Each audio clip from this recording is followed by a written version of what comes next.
Hello दोस्तों, क से कहानी चैनल में आप सभी का स्वागत है।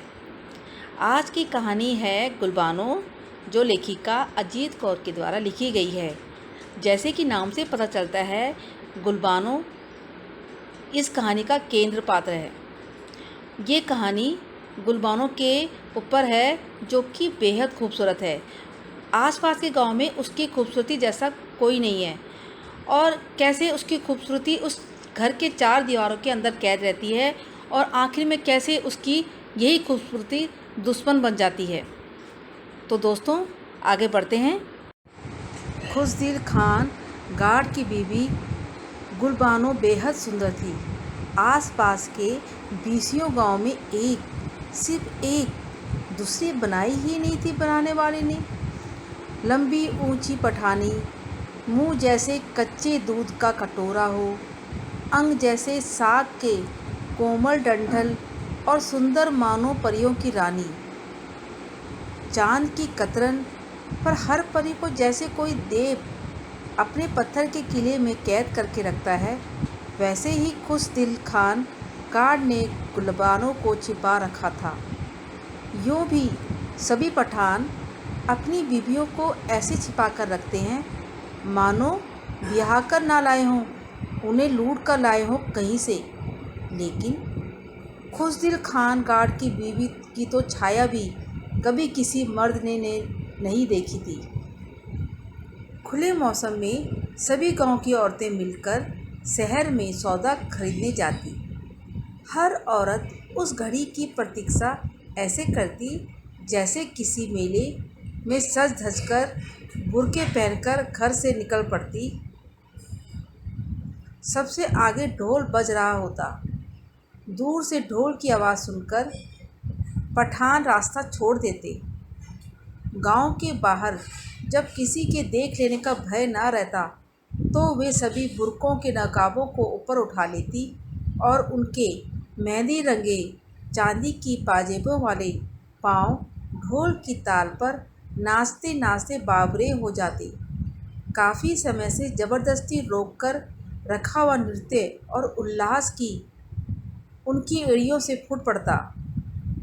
जैसे जैसे वे आगे बढ़ती, राह में जो जो गांव आता, उन सब की औरतें उनके साथ हो लेती।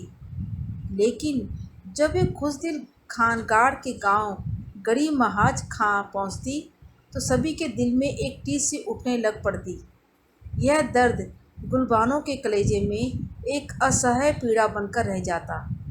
गांव की सब औरतें उनके साथ हो लेती, पर बेचारी गुलबानो घर की दीवारी में गिरी रह जाती। खुशदिल खान गार्ड ने कभी जाने की इजाज़त ही नहीं दी। सारी औरतें खुशदिल खान गार्ड के घर जाती, पिंजरे में बंद गुलबानो के घर। फिर सब उसके आंगन में नाचना शुरू कर देती। ढोल बजता रहता और सेब, अमरूद, भुट्टे, खुरमानियाँ, चिलगोजे, किशमिश, काजू, गुड़ और मिश्री आदि बांटे जाते। सब मिलकर खाती और गाती। गुलबानो को देखकर सबके दिल पर बादल घटाएं बनकर बरसने बरसने को हो आते, नीचे झुक आते और नीम अंधेरा सा घिर आता। न बरसते, न रोशनी को और हवा को भीतर आने देते। ढोल की ढमढम में पीड़ के बोल साकार हो उठते।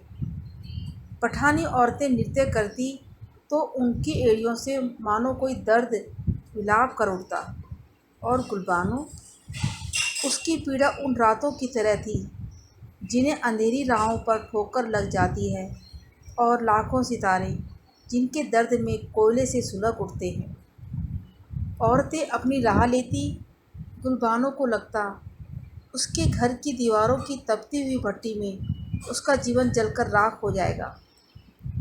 खुशदिल खान गार्ड के यार दोस्त कहा करते कि उसे भी अपनी बीवी को दूसरी औरतों के संग जाने देना चाहिए, लेकिन वह कभी किसी की ना सुनता।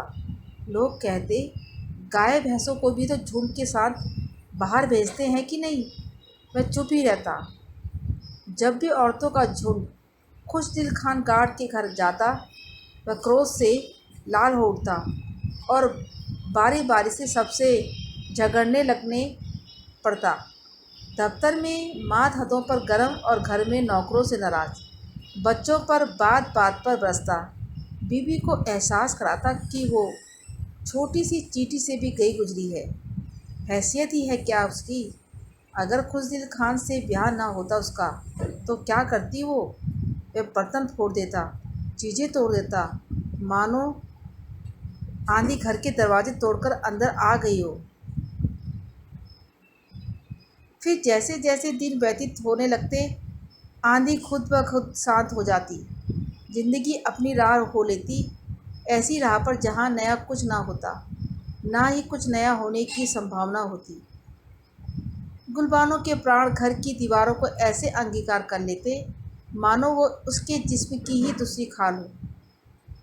खुशदिल खानगार के घर में बरसों से चंदन नाम का एक व्यक्ति दूध देने आया करता था। उसकी निगाह सदा आंगन में कुछ खोजती सी रहती, लेकिन उससे गुलबानों के दर्शन कभी नहीं हुए।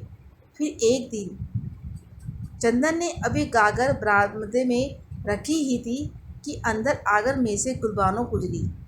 उसने चंदन को नहीं देखा, लेकिन चंदन को उसकी एक झलक भर मिल गई।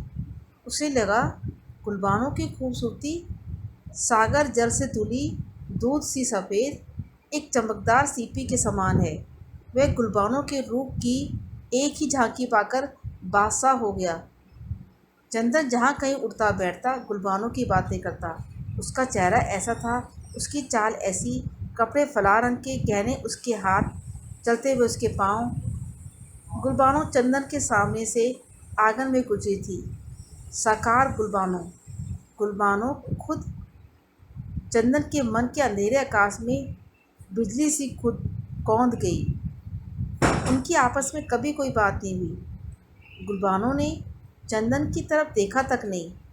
चंदन को लगा जैसे ये सब सपना है, एक ऐसा सपना जो पंख फैलाकर उसके मन में, उसकी आत्मा में, उसकी सोच में, उसके ख्याल में, उसके समूचे वजूद को ढककर बैठ गया था।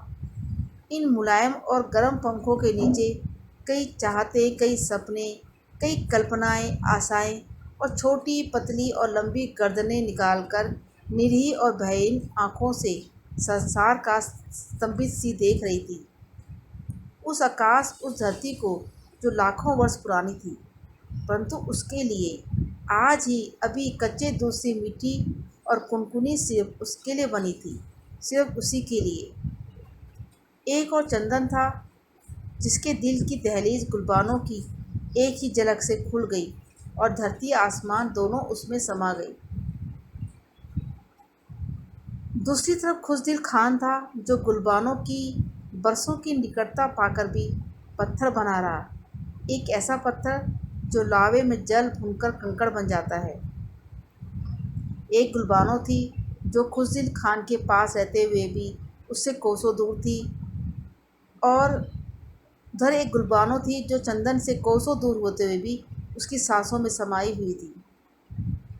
गुलबानों की को उसकी एक सहेली ने बताया कि उसके घर दूध देने वाला चंदन झूम झूम कर उसके हाथों, पाँव, बालों और होठों की तारीफ में गाता घूमता है।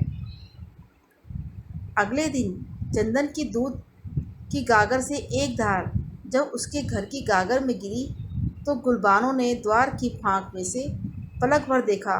उसे लगा दूध की एक धार चंदन की गागर से निकलकर उसकी अपनी देह में समा गई है।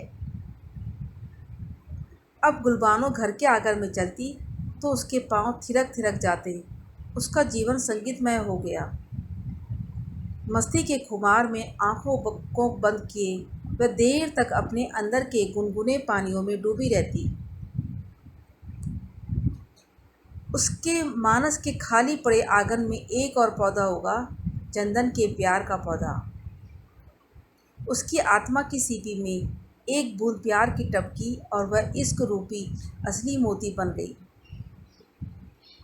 गुलबानों को खुश देखकर सभी औरतें खुश थी और गांव से दूर नदी के किनारे भैंसों को नहलाता हुआ चंदन भी खुश। इस दिन यदि कोई खुश नहीं था तो वह था खुशदिल खानगार। आहिस्ता आहिस्ता चंदन की कही हुई बातें लोगों की जुबानी खुशदिल खान तक पहुंची। उसका सिर घूम गया, आंखों में खून उतर आया। इसी हालत में वो घर पहुंचा। गुलबानो उस समय कपड़े धो रही थी और कपड़े धोने वाले सोटे की ठप ठप के साथ कोई गीत गुनगुना रही थी। खुशदिल खान ने वही सोटा उससे छीनकर उसके सिर पे दे मारा और कहा, जानती नहीं गाना कुफ्र है। फिर उसकी बाँह पकड़कर घसीटते हुए उसे आंगन में ले आया। बता, चंदन वाली बात सच है? गुलबानो चुप। अपने जीवन में एक अकेले सच का वह कैसे झूठ कह दे। खुशदिल खान उसको घसीटते घसीटते छत पर ले गया। आ तुझे चंदन से मिलवाओ। फिर उसने छत से गुलबानो को धक्का दे दिया।